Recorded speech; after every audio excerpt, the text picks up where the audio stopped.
नमस्कार मैत्रिणींनो, chicken keema mutton keema आपण नेहमी करतो।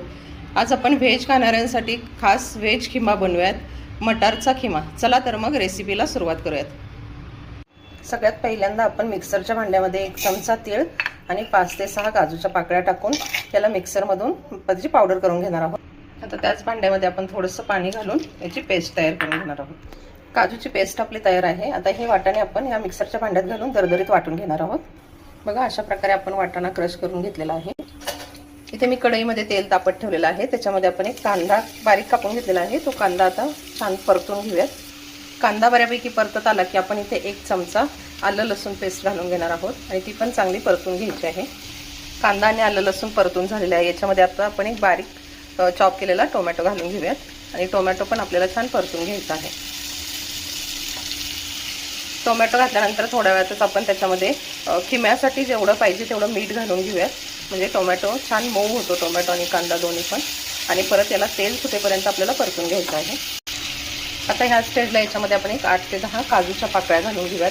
काजूने त्याला खूप छान टेस्ट येते खिम्याला। काजू परतून झाल्यानंतर याच्यामध्ये आपल्याला 1 वाटी मेथी मी धुवून चिरून घेतलेली आहे, ती मेथी घालून घ्यायची आहे आणि मेथी पण आपल्याला छान परतून घ्यायची आहे। याच्यामध्ये मेथी पण आपली छान परतून झालेली आहे। आता आपल्याला क्रश केलेला मटार आहे तो याच्यामध्ये घालून त्याला पण छान परतून घ्यायचा आहे। मटार पण परतून झालेला आहे।